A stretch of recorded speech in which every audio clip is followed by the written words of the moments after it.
Sahabat Fresh Juice dimanapun Anda berada, sesaat lagi kita akan mendengarkan Fresh Juice Kamis 30 September 2021 bersama Bapak Yopi dan Ibu Ivon Taroreh dari Jakarta. Selamat mendengarkan.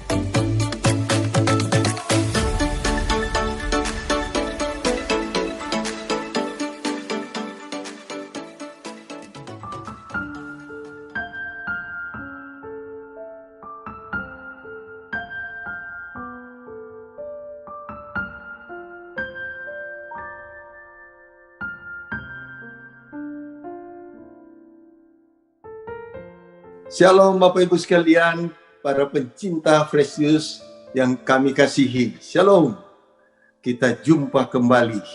Luar biasa, hari yang cerah ini kita berjumpa dengan penuh sukacita.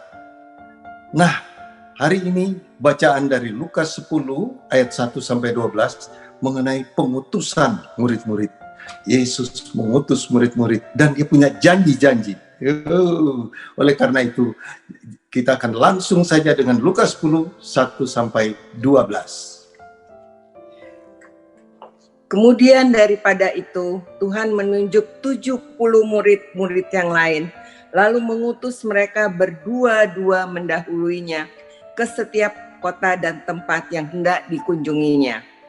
Katanya kepada mereka, tuaian memang banyak, tetapi pekerja sedikit. Karena itu, mintalah kepada Tuhan yang empunya tuaian, supaya ia mengirimkan pekerja-pekerja untuk tuaian itu. Pergilah, sesungguhnya aku menyuruh kamu seperti anak domba ke tengah-tengah serigala. Janganlah membawa pundi-pundi atau bekal atau kasut, dan janganlah memberi salam kepada siapapun selama dalam perjalanan. Kalau kamu memasuki suatu rumah, katakanlah lebih dahulu, damai sejahtera bagi rumah ini. Dan jikalau di situ ada orang yang layak menerima damai sejahtera, maka salammu itu akan tinggal atasnya. Tetapi jika tidak, salammu itu kembali kepadamu. Tinggallah dalam rumah itu, makanlah dan minumlah apa yang diberikan orang kepadamu, sebab seorang pekerja patut mendapat upahnya. Janganlah berpindah-pindah rumah. Dan jikalau kamu masuk ke sebuah kota dan kamu diterima di situ, makanlah apa yang dihidangkan kepadamu. Dan sembuhkanlah orang-orang sakit yang ada di situ, dan katakanlah kepada mereka, kerajaan Allah sudah dekat padamu. Tetapi jikalau kamu masuk ke dalam sebuah kota dan kamu tidak diterima di situ, pergilah ke jalan-jalan raya kota itu dan serukanlah, juga debu kotamu yang melekat pada kaki kami kebaskan di depanmu. Tetapi ketahuilah ini, kerajaan Allah sudah dekat. Aku berkata kepadamu, pada hari ini Sodom akan lebih ringan tanggungannya daripada kota itu. Demikianlah firman Tuhan. Nah, sahabat-sahabat sekalian, diutus berdua-dua. Makanya kami juga hari ini berdua membawakan sharing kami ya. Berdua. Soal ayat keempat, jangan membawa pundi-pundi, jangan membawa kasut, jangan membawa bekal. Apa artinya? Artinya andalkan Tuhan saja, bukan kemana-mana. Tidak ada yang lain. Tuhan aja, satu-satunya Tuhan andalan kita. Yesus andalanku. Tuhan aja andalan kita, jangan pegang yang lain deh. Ya. Nah, untuk itu kesaksian singkat akan dibawakan Ivon, bagaimana mengandalkan Tuhan. Bukan cuma soal makan, minum, pakai selama dalam kepelayanan, tapi sampai yang lain juga. Biasanya kalau ke Indonesia Timur yang jauh sekali, tiketnya mahal sekali. Apalagi tahun 90 itu tiketnya setinggi, semahal dengan tiket Jakarta, Los Angeles pulang pergi. Betul, serius. Jakarta PP sama Jakarta Indonesia Timur sama dengan Jakarta Los Angeles pulang pergi. Jadi begitu mahal karena waktu itu masih sedikit pesawat. Hanya beberapa jenis saja pesawat, termasuk adanya merpati. Nah, kita dengarkan yang satu ini. Jangan kemana-mana, yang satu ini kita dengarkan. Yes. Shalom. Saya mau membagikan bagaimana diutus Tuhan untuk pergi. Tetapi ketika kami diutus, saya pada saat itu mengalami, ya maksudnya keuangan kurang baik ya. Karena pada saat itu tahun 97 pada saat Krismon. Jadi saya berpikir, Yopi saja deh yang pergi. Saya nggak usah ikut. Karena tadi Anda sudah dengar apa yang dikatakan Yopi, tiketnya mahal banget ya. Jadi saya berpikir uang tiket itu lebih baik dipergunakan untuk hal-hal yang lain. Yang lebih perlu menurut saya pada saat itu. Jadi saya sudah bertekad saya tidak pergi. Tetapi ketika saya berdoa dan mendoakan untuk pelayanan itu, Tuhan gerakkan untuk selalu saya ikut, selalu ikut gitu. Tapi saya bilang Tuhan sayang kan duitnya, lebih baik buat yang lain, masih banyak kebutuhan-kebutuhan lain. Tetapi Tuhan selalu katakan pergi. Akhirnya saya putuskan kami pergi. Ketika kami pergi melayani di sana dengan sukacita dan kami juga merasakan bahwa Tuhan senantiasa menyertai setiap pelayanan kami. Ketika pulang, baru sampai depan pintu, baru mau masuk rumah, telepon berbunyi. Kebetulan telepon kami tuh dekat-dekat dengan pintu masuk. Jadi ketika sampai, saya yang angkat. Ternyata itu temannya Yopi. Lalu saya berikan pada dia, kemudian dia tutup telepon dan menyuruh supir untuk pergi ke rumah orang itu. Saya juga bertanya-tanya, mau ada apa ya? Kok disuruh pergi ke rumah orang itu, ke temannya. Tetapi ternyata temannya itu ketika supir pulang membawa satu amplop. Anda tahu isinya apa? Isinya cek. Cek seharga uang tiket untuk satu orang. Berarti untuk saya, ya, untuk satu orang PP. Tadi kan sudah dikatakan mahal sekali ya. Jadi saya pada saat itu katakan pada Tuhan, Tuhan terima kasih. Engkau tidak pernah berhutang, bahkan Engkau mengembalikan. Apa yang sudah saya keluarkan Tuhan kembalikan. Karena memang sebetulnya kita juga tahu, semua yang ada pada kita, semua harta, semua apapun adalah milik Tuhan. Tapi kita seringkali merasa itu kita punya. Jadi, jangan deh, jangan pergi pelayanan, ini kan mahal. Tapi Tuhan memberikan pengalaman pada kami bahwa ketika kami katakan, ya kami mau melayani, Tuhan langsung kembalikan. Jadi saya bersyukur pada Tuhan, setelah itu kami tidak pernah lagi menolak pelayanan, karena kami tahu semua Tuhan sudah sediakan. Terima kasih, Tuhan memberkati.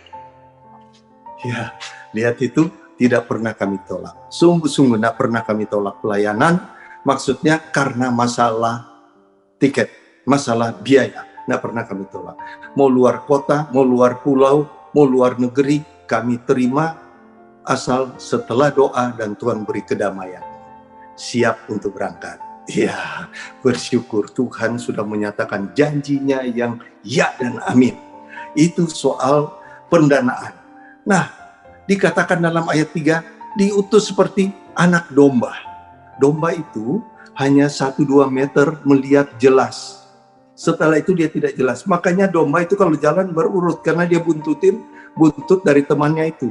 Kalau dilepas bisa nyasar-nyasar. Nah, makanya sering dibilang kambing congek karena dia bingung mau kemana ini. Itu domba. Nah, domba itu nggak pernah mengeluh seperti sapi. Kalau sapi itu begitu mau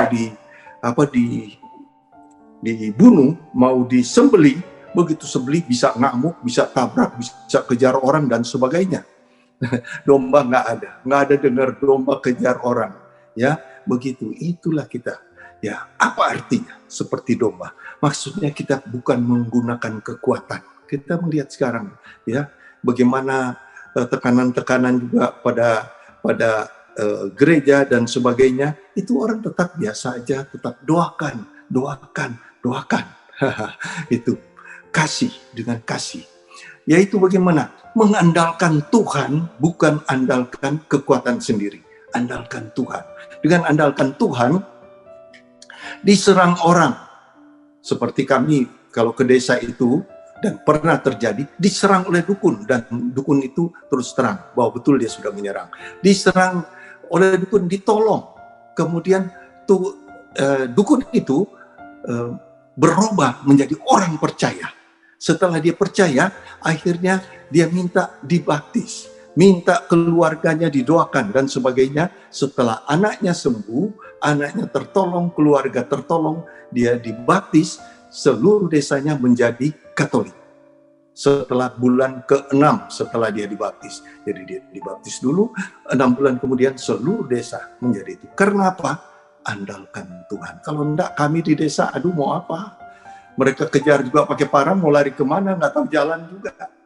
Ya. Nah, apalagi kalau waktu itu di tengah hutan, ya, tengah hutan. Dalam perikop ini 2 kali, tidak kurang dari 2 kali, Yesus katakan, makan apa yang diberikan, makan apa adanya. Jadi bagaimana dengan rendah hati menerima keadaan.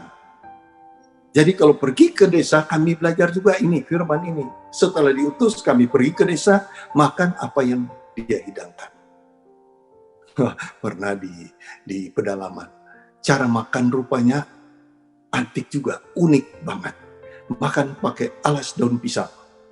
Nasinya asal ditaruh dari dandang itu setumpuk berapa orang. Setelah selesai acara kumpul, kita mari makan bersama. Benar-benar makan bersama. Mari duduk, rupanya di daun pisang itu ada nasi, ada daun singkong yang rebus, yang diremes-remes sudah hancur, kemudian ada sambal, mungkin sambal terasi, saya lupa itu. Jadi ada sambal, daun singkong, dan nasi, itu yang kami makan. Nah, saya terus terang kurang suka daun singkong, tetapi karena adanya itu, dan kehormatan kebetulan saya nomor 1 makan, mari ya kami makan. Begitu makan, setelah doa, tidak ada sendok. Jadi pakai sendok 5 jari. Ambil nasi, ambil sayur, ambil sambal, dan tidak ada kedua kali, hanya 1 kali. Saya bilang ini sudah ukuran saya. Kenapa? Kalau ambil 2 kali itu nggak tahu tangan siapa sudah sana sini karena berkumpul 10 orang lebih untuk itu. Tetapi itu 10 orang lebih semua dekat-dekat nasi kan. Jadi jempolnya juga dekat-dekat nasi semua. Nah itu dia. Itu yang kami alami. Tapi yang anehnya, tanpa sendok pun makannya enak juga. Karena lapar juga, mungkin sudah malam kan. Kemudian bagaimana juga tetap sehat. Berapa hari di situ tetap sehat. Saya ke Papua, dihidangkan pakai sagu. Saya coba makan sagu. 5 hari di sana saya nggak mau makan nasi. Karena rupanya sagu itu enak. Enak rupanya kalau dimakan pengganti nasi. Boleh coba ke Papua aja ke sana ya. Dalam ayat 9 dikatakan bahwa sampai di situ juga sembuhkan orang-orang. Doakan orang untuk kesembuhan. Kami di desa itu mengalami mujizat, banyak sekali melihat mujizat yang Tuhan lakukan dibandingkan dalam kota. Saya bertanya pada Tuhan, Tuhan, Engkau mengutus kami kok banyak mujizat di desa daripada di kota besar. Tuhan jawab, Anda tahu, Tuhan bilang, kalau di desa mereka hanya angkat tangan, mengandalkan Tuhan. Mau siapa lagi? Dokter sering ada rumah sakitnya, nggak ada dokter. Hanya ada mantri. Nah, itu pun jarang ada. Tapi bagaimana kalau di kota? Mau tiap saat juga ke dokter, 50 dokter satu hari juga bisa.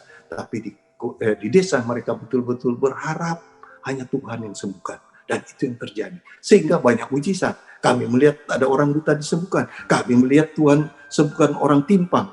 Kami melihat orang sembuhkan orang bisu tuli. Aduh, saya di Timor Leste melihat 1 hari itu 8 orang bisu tuli. Dibukakan, terbukalah.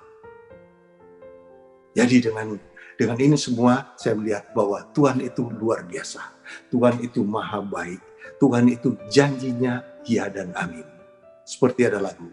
Janjimu seperti fajar pagi hari yang tiada pernah terlambat bersinar. Cintamu seperti sungai yang mengalir. Aku tahu betapa dalam kasih-Mu. Janjinya ya dan amin. Tuhan berkati kita, percaya padanya. Haleluya. Yes.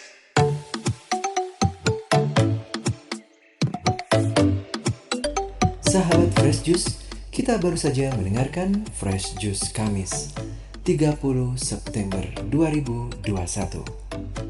Terima kasih kepada Bapak Yopi dan Ibu Ivon Tarore untuk renungannya pada hari ini. Sampai berjumpa kembali dalam Fresh Juice edisi selanjutnya. Jaga kesehatan dan salam Fresh Juice.